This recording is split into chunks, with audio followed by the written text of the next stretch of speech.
On our worst days, we have demon squirrels and we look at each other like, well, did your demon squirrels get up? Mine didn't get out. Is it yours? It must be somebody else's. Forgive me, Daniel, but it's like a dumpster fire mirrors a train wreck. Welcome back to Neurodivergent Discipleship, How Faith Meets Every Kind of Mind, the show dedicated to helping churches, ministries, and faith communities create a more welcoming and accessible environment for everyone, especially those with neurodivergent brains. I'm your host, Daniel Howell. I'm your co-host, Tia. In our last episode, we took some time to talk about the why. Why neuro-inclusion isn't just a good idea, but a gospel imperative. We explore the biblical call to welcome the stranger, the marginalized, and most importantly, the least of these. Today, we're going to get practical because I've heard nonstop. That's what you need is practical tools. I hear it all the time. That sounds great, but where do I even start? We're a small church with a tiny budget and a volunteer team that's stretched tighter than my soup budget. And I want to tell you that's okay. You don't need a massive grant, a helicopter, a rocket surgeon, or a new building to make a difference. The truth is, the most impactful changes are often the simplest. I know I'm a tri-vocational small church pastor in North Carolina, and I can tell you this all from my own ministry. As the toilet paper jingle goes, cha-cha-cha, less is more. So today in this episode, we're going to break down 5 quick wins. 5 things you could start doing this week to make your ministry more neuro-inclusive. These aren't just a specific special needs program. They're for your children's ministry, your youth group, your small groups, and even your main worship service. So grab a cup of coffee and a pen and paper, and let's dive on in. Our first quick win is all about creating sensory-friendly spaces. Now, you might be thinking, but we don't have the extra room. I know my church complains about that. And that's the key. This isn't about building a brand new sensory room with all the bits and bubbles. It's about designating and preparing an existing space you already have built in. For most neurodivergent individuals, a typical church environment can be a sensory overload. You walk in to quite a lot of churches these days, and there's a laser light show, or there are ridiculously bright windows that have all kinds of designs on them. I just talked to one of my students about this the other day. Bright lights, even the old school, like, the ballast lights, the ones that have halogen tubes in them. Well, they've started replacing those with even brighter light bulbs. And my student walked in and he's like, what happened in here? The room is so much bright. And we had to turn out the lights because fluorescent lights can be overwhelming sometimes. Loud music, crowded hallways. It can feel overwhelming and sometimes even physically painful. This is often why a child might have a meltdown or an adult might leave the service. But most of them will never say a word about it. They just up and poof, I'm gone. Or they invent reasons to go to the restroom for half your service. Yeah, I know our church, we're getting ready to convert over some of our bright lights. They're running out. And we've had adults or children say, I got to wait till the worship service is over and then come in during the preaching because the lights are just too much for them. But the solution is simple. Find an underutilized space, a quiet corner of a fellowship hall, a back pew. I know I have friends that sit in the back, so it's less intense, or even an office that's unused during the week. Designate this as your quiet corner or even a sensory break space. It does not need to be fancy, just something simple and basic. Right. Like I was at camp the other day, and one of the best things that we could do when my students went into sensory overload is we had a spot where we pulled out all our fidgets, sat down outside the doors of the sanctuary, and while they were in overwhelm, just sat there and processed. And it works perfectly. It's not about having crazy things. Find a comfortable chair, a few large bean bags. For a bonus, in the link below are my favorite beanbag chairs. My youth group will go to war over these. Hey, Chill Sacks, if you're listening to this, sponsor me. I'll throw in about sensory tools like fidget toys, a weighted blanket or pillow or two, or noise canceling headphones. These are all very inexpensive. You can find them under $10 and can be found online or at a local teacher supply store, or even Big Lots as they're making a comeback, or Dollar Tree. If it squishes, spins, stretches, rotates, chances are it can be used as a fidget. Chances are your local Dollar Tree has dozens of them, dirt cheap, and Amazon has some pretty cool ones for a little bit of an upcharge. Oh, yeah. And most importantly, make it known. Put up a sign on the door of the wall. It says quiet corner, all are welcome. I know we have quiet space for nursing mothers at our church, and it says quiet, please, mother's room. So you know that that's a quiet space. And some people actually go in there when there's no mother and for that quiet space. Also announce it during your service that if you or your child needs that quiet space, our quiet corner is available to you. And this helps destigmatize that need for a break. And it sends a very powerful message that they are welcome and we're going to help you out with this. I know when I was at camp the other week and my student was overwhelmed, he came to me and he was all nervous about asking for accommodation, asking for a place to be. And just even announcing that it's an option is helpful. Now, obviously, you need to staff it correctly, and you might need to have, like, hey, a volunteer over in that corner just to make sure it doesn't become a party room. But when we're talking about our churches having a place where they can still hear the message, they can still hear the worship, they can still participate, but they have the space to calm and wait, it is such a big thing for them. Yeah.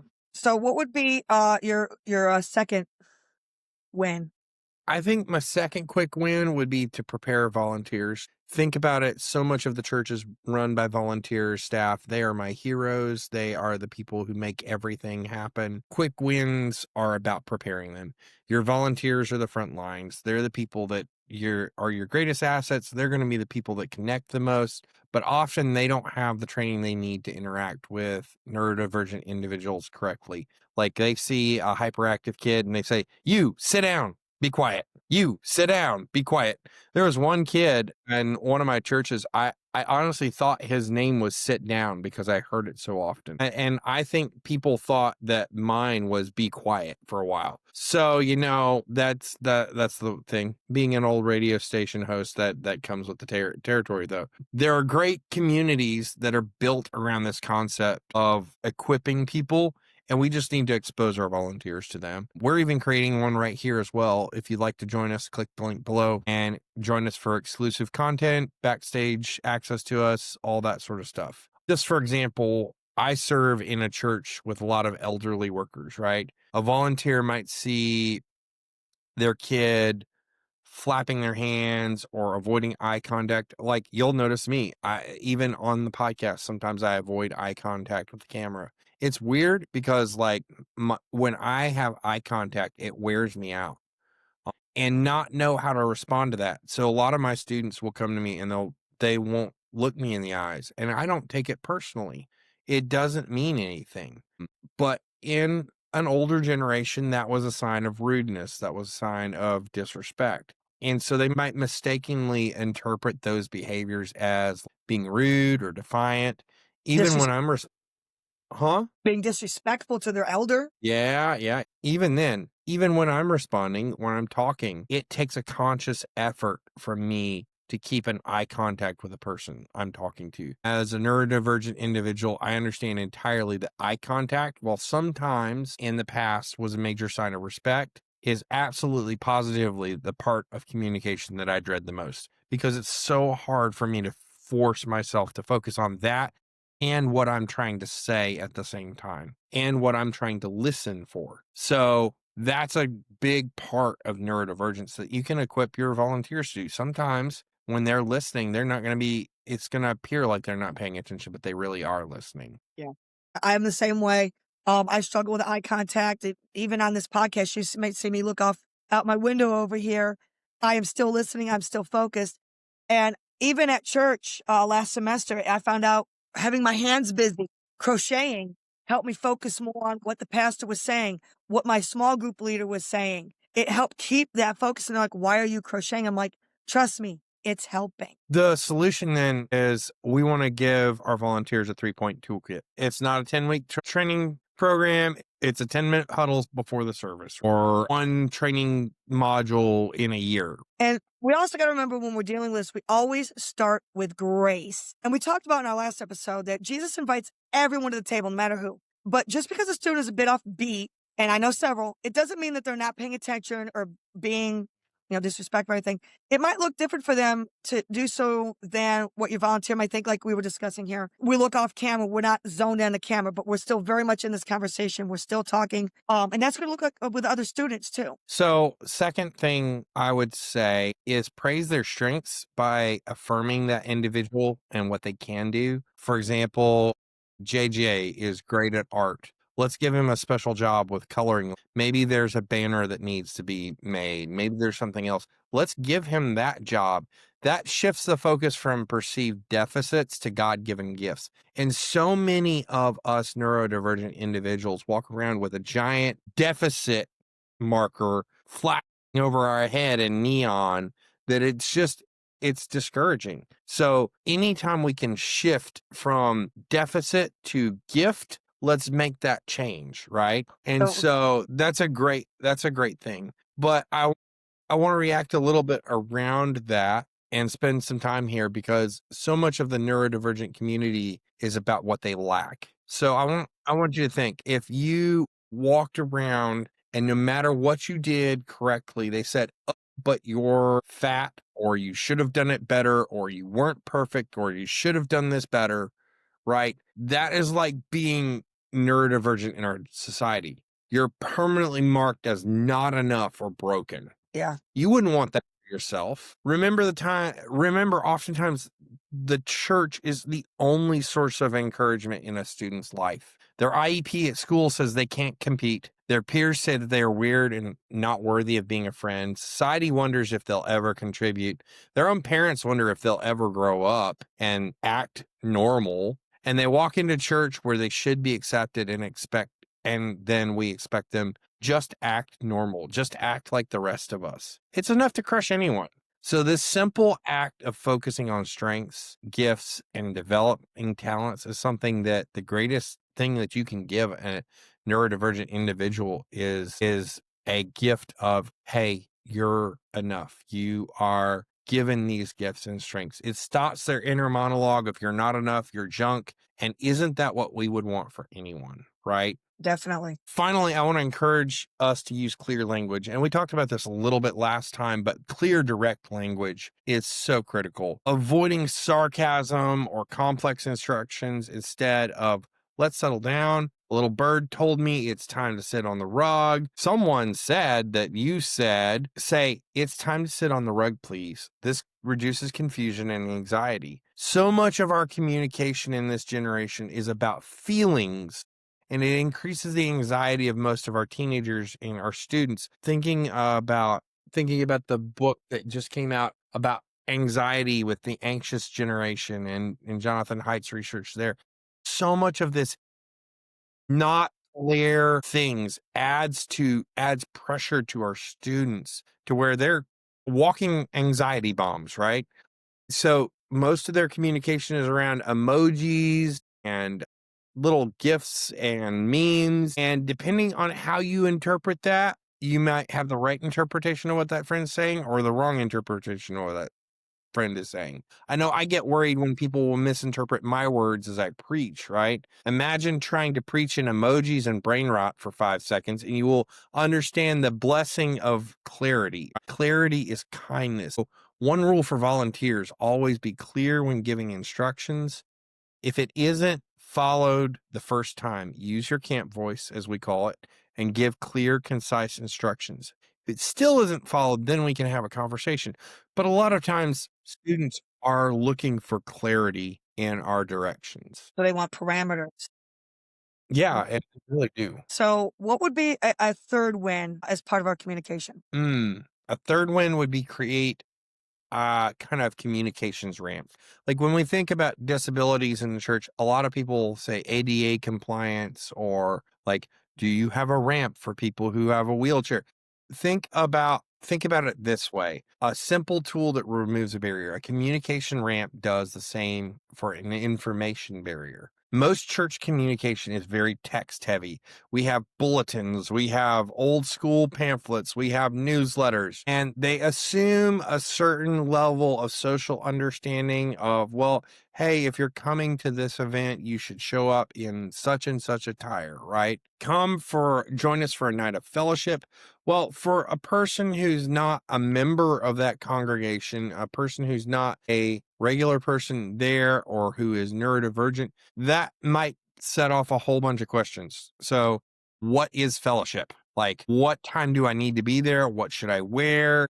What is expected from me at this event? Am I supposed to come ready to dance? Am I supposed to come ready to contribute? Answers to these questions may cause an individual to choose what they will do that evening, and it often will be, I'd rather just stay home than risk being on the outside of a social situation I don't know how to act in, So right? whatever text heavy, you're saying a few simple layers of your communication will solve this confusion problem and make things clearer and give them those precise parameters that they need. Yeah. So, for example, creating a what to expect guide for a special event, create bulleted lists, tell them, hey, we expect the sermon to be about 20 to 30 minutes long. We expect worship to be 6 or 7 minutes. We expect that we will be playing a game in teams. We provide visual aids and timers and things like that, right? And as always, offer a point of contact. The easy way is to say, hey, contact Pastor Daniel at such and such an email. This provides a safe way for individuals to ask for more and to opt into information. I think this is a big thing in our generation forward, is that we want to be able to opt into information, not just be hosed down in information. Like in former years, you used to walk in and you had like 300 pages of information handed to you. And we would rather know, okay, time, place, event, key things about the event. And then if I have a question, how do I contact you? But things like Planning Center, Breeze, Rock, whatever thing, one of the things that is great about neurodivergent individuals is they tend to be really, really good at things like technology. So if we put something on our church portal or whatever that is, it makes it a whole lot easier for that individual to interact and make a good decision on that event, because they're able to interact with it at a time where they're not overwhelmed and they're not thinking about 60 different things. Bonus points, parents love this as well, because then when their kid asks them for the 11 millionth time what's going on, they can say, hey, go read this. And the kid is tech savvy enough, they're going to run through it and they'll be fine. That's a third easy win. And honestly, it's a third communicational win for churches across the board. Okay. Sounds good. What would you say is our fourth one, and how is it linked to this? So, while communication is great, communication always relates back to a relationship. We need to be very intentional about our relationships with students in general. Becoming a neurodivergent safe space isn't just about programs or spaces, it's about relationships. The best way to foster those relationships is through small intentional acts. Thinking through one of my students who absolutely would love pizza anytime he got the chance. And I bring pizza everyone.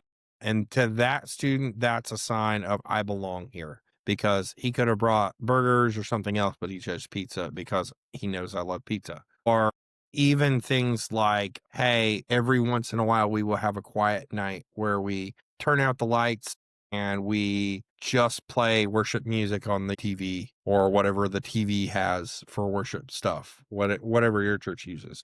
Those are all great things. And that quiet night allows them to worship and pray and do things that they wouldn't normally do, allows them to calm, and they look forward to. If you see it being done, there's always a why in a ministry, and there should always be a why in relationships. Yeah, because I know many neurodivergent individuals kind of feel isolated in church because they don't have those special things. They might even struggle to initiate conversations with others, especially if they detect they're not neurodivergent, or even find a sense of belonging in a loud, crowded environment. I know my son, when he got in a loud, crowded environment, he shuts down after a while. Like Mhm. I'm done peopling, I'm gonna go hide in a bathroom. So yeah. So train your welcome team and your greeters to be more than handshakers. You need to teach your greeters to greet someone and give a purpose instead of saying hello. Try, let me show you where your coffee is, or let me walk you to the sanctuary, or that removes the small talk aspect. And I know some people love small talk, but for most neurodivergent individuals, small talk is like borderline torture. So things like this, better yet, teach the students or these people like blob theory. Blob theory comes from blob tag. It's a game you play at camp, right?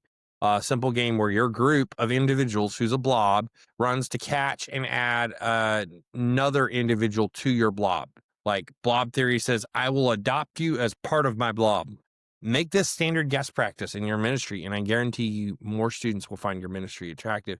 Even neurotypical students love this because it breaks down part of the problem in this generation of not knowing how to initiate conversations. You're just suddenly part of this conversation. You belong here. And if you can teach your leaders to do that and your student leaders to do that, you will have a win every single time. So that kind of pulls it into another great idea is when you're greeting these people, limiting that small talk factor, you kind of create like a buddy system. And I know at my Mhm. church, we see a new family, new individual.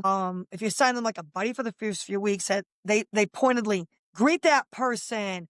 It's not a chaperone situation. It's just a rooting, friendly face that they can look for when they get there and go, there's John. John was so great to me last week. I'm going to go find John. I'm going to go over to him and we're going to have that small talk because now I feel comfortable with John. And John's going to help me navigate this space, answer my questions that I'm scared to with anybody else because John is my buddy. Mhm. While I'll get comfortable with everybody else. And so that's a great thing because I'm thinking even through my experience with one of my churches that I joined years and years and years ago, it was because of a buddy like that that I joined that church because I felt like I had a place to be. So a simple, powerful tip, right? When you're greeting people and you're assigning that buddy or that blob person, focus on shared interests instead of asking, how was your week? Maybe try, I saw you're reading a book about trains. My nephew loves trains. What kind of train is your favorite? Focusing on concrete things versus abstracts is really, really helpful to neurodivergent individuals. And it gives you more information about the person. Maybe you have an interest that aligns with that, and you guys can go geek out about whatever that is. Maybe it's Phineas and Ferb. Maybe it is Marvel. Maybe it is the fact that Disney destroyed Star Wars. Maybe figure it out. But like common ground when training your leaders and helping them is a key thing because it opens so many doors. Most youth groups have a registration option, and that's a great time to find common interests. Maybe they're at the same school. Maybe they're at the same place. Maybe they play an instrument, something like that. Whatever that is, asking a question or two there saves you a lot of back end and gives you some inroads with every person who comes in. Yeah. And once you find that common ground, whether it's a school or an interest or a movie or TV show or like Star Wars or Nintendo or whatever, that person gets that link with you. And then they're going to open up more and they're going to become more comfortable and they're going to just release everything and tell you more about them. Then they're going to just become open instead of closed off. Um, and like, we're probably going to touch on this in another episode, but Mhm. our neurodivergent brains tend to be more um, introverted versus the extroverted? Or is this going to be a subject we're going to talk on in a future podcast? Oh, we can definitely hit that in a future podcast. We'll talk about a lot of different things. And the answer is both. You can have them more introverted, you can have them more extroverted. Depends on the situation. But those are all really great points that you made. I want to hit our final fifth quick win is redefine the success. So many people define success just in numbers, like attendance numbers or outward signs of engagement, right? Did Yeah. they sit quietly? Did they raise their hand to answer a question? Did the adult make a new friend? Did they read the passage this week in its entirety? Sometimes we have to redefine that, especially in our culture. The fact that they show up is a big deal. Yeah. We need to broaden our definition of what it means to show up and participate. The key is to celebrate presence, not performance. We are such a performance driven society with Dancing in the Stars and all the other American Idol. Everything's a performance. Everyone wants to be an influencer, everyone wants to be on Instagram, TikTok, everything else. So presence is different than performance, right? A child who stays in the room and calmly plays with a fidget toy is a win. An adult who sits in the back pew and listens through the sermon is a win, even if they have noise canceling headphones so that they can focus on the words. They're participating in a way that they can be present. I'd rather have 10 students who were actually present than 100 who are just numbers to be counted, because the number of students who actually lock in and are willing to embrace out of that 100 would be very, very small. Most students who are like that are on their phones half the time, and they're less likely to hear what you have to say and do. And so that's kind of where we fall into the, I'm going to count the kid who's on his phone the whole time as attending, but was he present? Exactly, mentally present. And we also, when we're dealing with these students, ask why before what. If an individual is behaving in a way that we might see as disruptive, we got to ask ourselves why. Before you act of, what are you doing? I know with my children, are they overstimulated? Are they feeling anxious, nervous? Are they expressing themselves in a way that, it's just unique to them? We need to focus on that individual and not Mhm. just assume anything. Yeah. Yeah.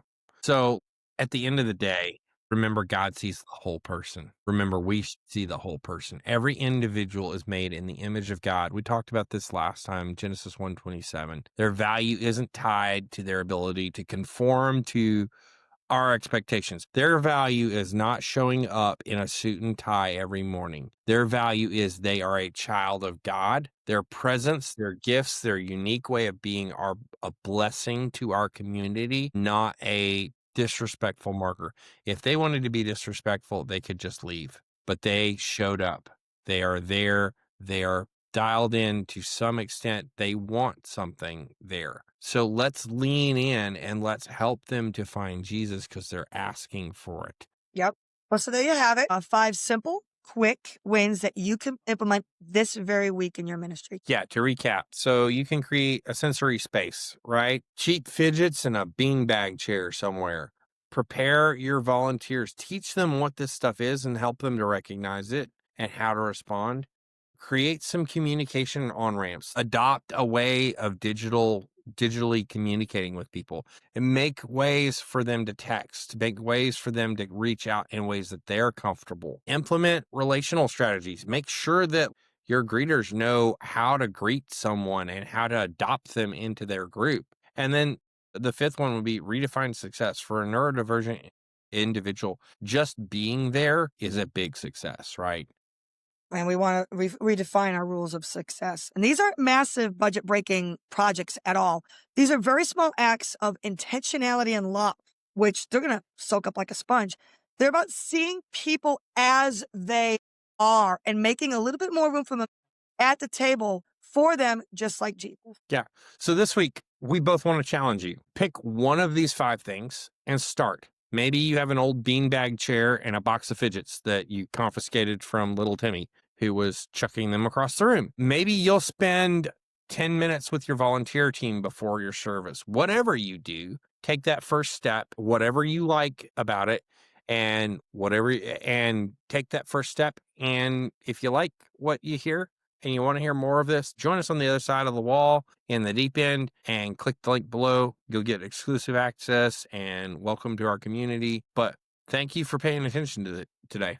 Yes, thank you. And next time, we're going to be talking about dreaded meltdowns. Why, how, and who in the world is able to navigate those? Thank you guys for joining us. Go out and make a difference. And remember, God has a seat at the table. There is space in heaven for every kind of mind.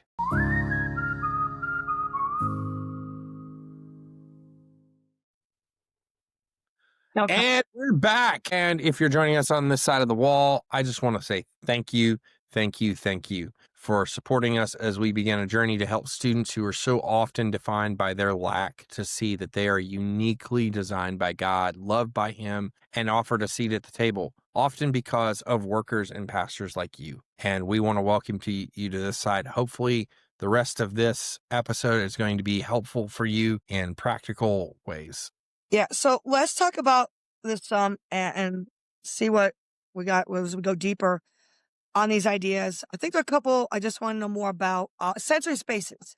Is it me, or did I wake up and hear like these things like yesterday? You're not wrong. Like, I've worked in elementary schools and they appeared overnight. Yeah, because I didn't have growing up. I didn't either. Like, this whole thing about sensory stuff just kind of appeared overnight, feels like. But let's take a minute and go deeper and talk about sensory spaces. It's not about throwing a few beanbags in the room.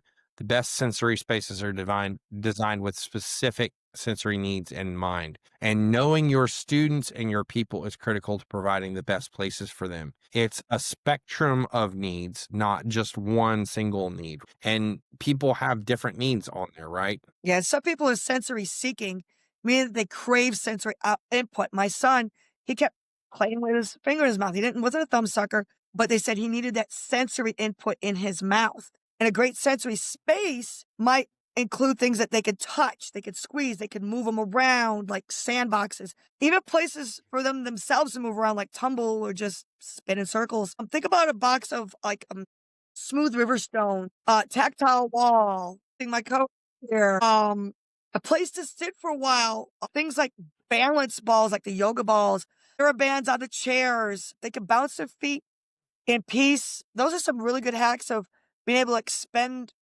energy, move, just depending on what their needs are. Yeah. On the other hand, there are people who are sensory avoidant. So sensory seeking tends to be your ADHD kids who just need the stimulus. Sensory avoidant tends to be your more autistic kids, although it's a spectrum and both sides end up on both sides. But sensory avoidants are typically easily overwhelmed. For them, a great sensory space is about reducing stimulation, about reducing things that can get them overwhelmed.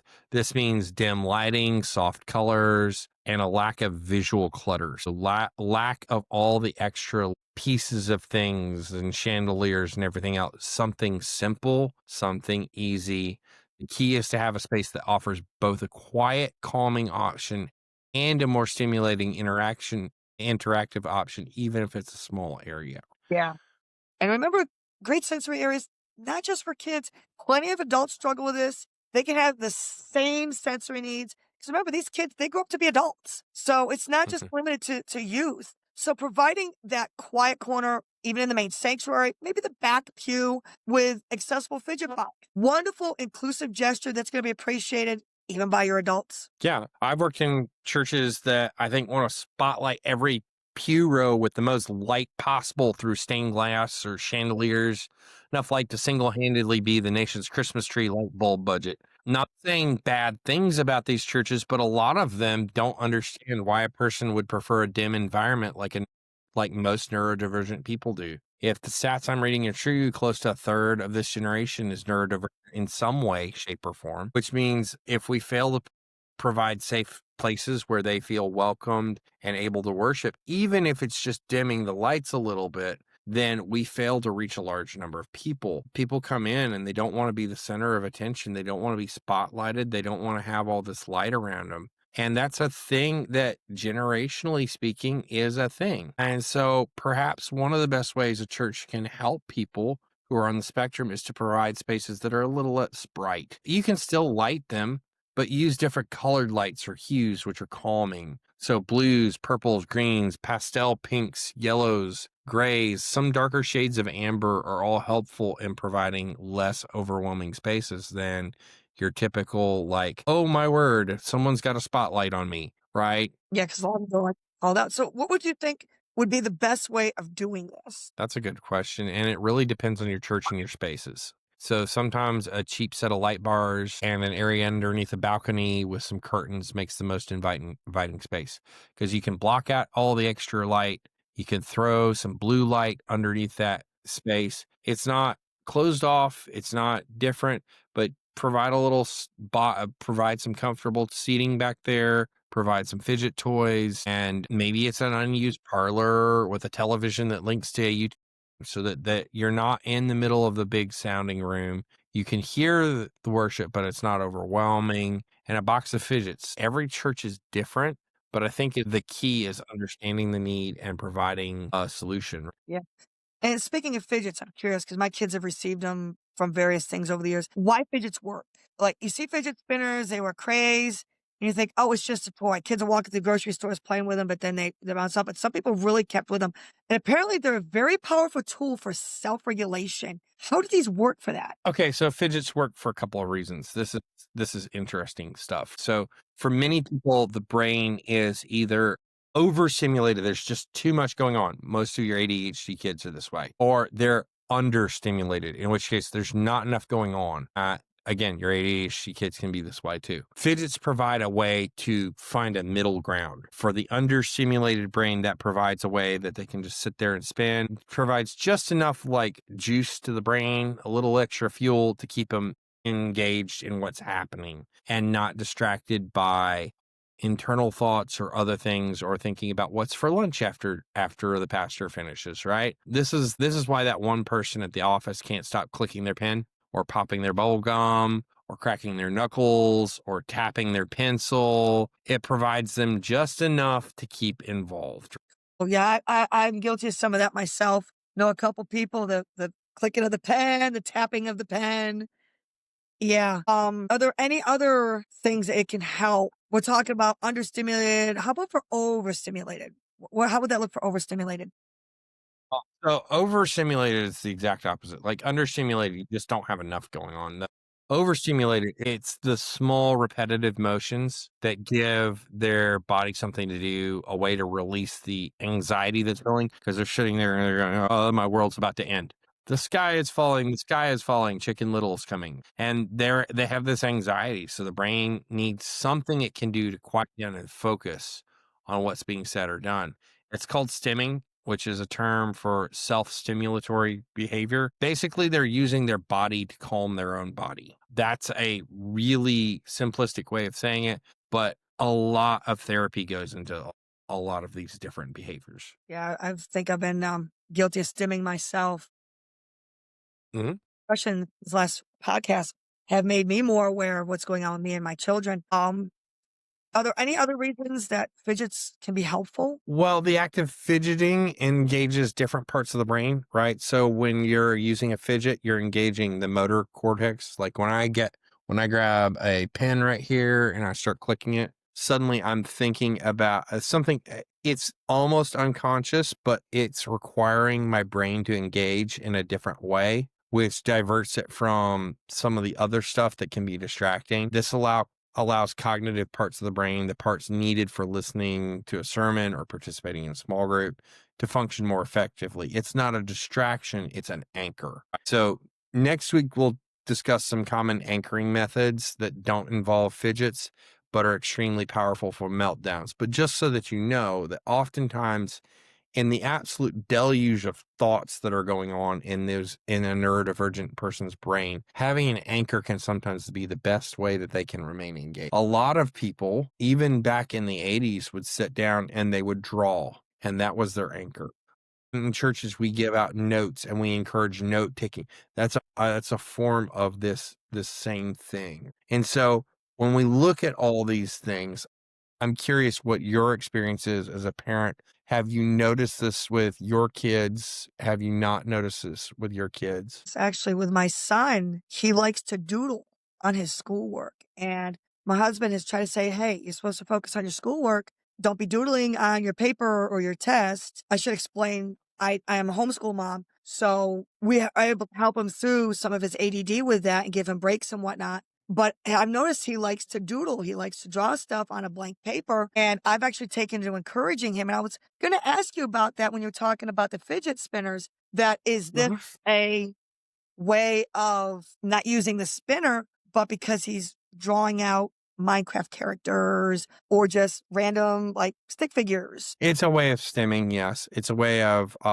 taking excess mental energy and putting it into a different form of energy, right? So a lot of times you have students who have way, way, way too much going on in their brains, and they're trying to put more in. It's like, well, how do I fill a bucket that's already overflowing? I've got to empty it somehow.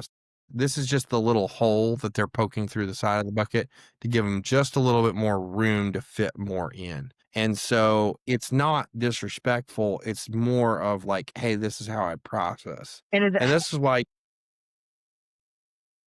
I mean, you see it in little kids.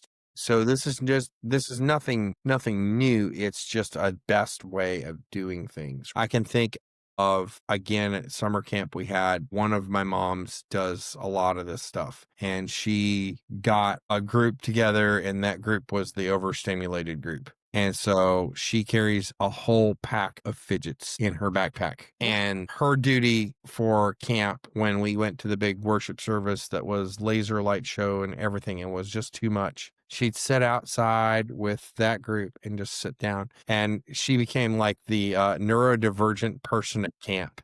It was hilarious to watch because, like, you saw 10 or 12 kids just all of a sudden flock out of the worship service, sit down. They were paying attention. They were listening. They were talking about what the pastor was talking, but they just needed a place to stem for a little while and just process. Whoa, I just got overwhelmed, right? And camp is such an overwhelming environment anyway. It's a new place. There's so many things going on that just having that ability in that place was a big win for them. I'm sure we'll touch more on these subjects in future podcasts about Yeah, but releasing of that. what were a couple other things that you were questions that from our first half that you thought maybe we might want to touch on a little bit more? Gosh, sensory rooms. Sensory. Okay. I know when my son was a toddler, when you talk about sensory avoidance, when he was a toddler, he would shut down, and we were trying to figure out why would he shut down. And it turned out loud noises, per se, if we went to a restaurant and we sat down, if you got the ambient noise in the restaurant, and he would just not want to talk, not want to interact. He wouldn't even touch his food. It's like he's shutting down. Why is he shutting down? And we finally picked up on it that he doesn't like the noise. Like in restaurants that were quiet, he was fine. But if it got too loud and the noise level went up, so we actually got him muffs to where he would wear them to restaurants, anywhere we thought it would be, some sort of level above normal. And that we found really helped. And then when he went to his first vacation Bible school, the music was loud. He had to wear his muffs. So the teachers, that week, they're like, we saw what he did the first night. Leave his muffs here. That way you don't forget him at home. And then when the week is out, and he did his first year or two vacation Bible school, flew through it great, as long as he had his muffs. He has since, in the years, he has actually outgrown that to where at our church, he doesn't need the muffs to participate in the worship. But every once in a while, and even when he was a toddler, that sensory of that loud noise, he'd be like, vacuum. And I had someone tell me at his speech there, because he was speech delayed as well, that they had heard that the auditory sensitive avoidance, because I said, some days he's fine, some days he's not. And they said the humidity in the air can affect that. Like if it's high or low can affect, today the vacuum messed with him. 2 days later, the humidity and everything and the weather's different. The vacuum didn't upset him. So it was interesting when you talk about the avoidance, but then he was sensory seeking where he was putting stuff in his mouth. Like he was chewing on straws, chewing on his finger, but he didn't suck him. He'd be just chewing on his finger. And they said he needs oral input for whatever he was going through at that time. He needed oral input. And they actually told me, I want you to go buy this sensory stick. And they said, buy this one. I forget what color at this point, because this was like 10 years ago now. Get this specific color. And I said, why? What's the color matter? And I learned something very shocking, that different sensory oral input sticks have different densities to soothe that sensory seeking of the oral input. That's interesting. No, I don't think I'd ever studied that far into it. But yeah, like obviously we don't want to be doing anything with oral sensory sticks. That's kind of a personal item, but like everything else, providing little rocks and little other things. One of the things that I would say has been interesting to do, and we might cover this later, is providing sensory ways of praying. So ways that you can incorporate prayer into those experiences. Yeah. So maybe it's cast a rock into something, or maybe it is draw something, or anything that helps them refocus and revamp onto the things are really excellent ways of doing that. I know I've seen a lot of people use for sensory input kinetic sand to help them just basically ground them and help them focus. Yep. Awesome. So again, I want to thank everyone for joining us today. If you've enjoyed this, refer us, send us a message. If you find any of the stuff we've talked about, post it on the website, post it on YouTube, post it on there. We'll get back to you guys. Love that you're joining us on this journey as we build a community where everyone has a seat at God's table and there's space for every kind of mind. See y'all next week. See you next week.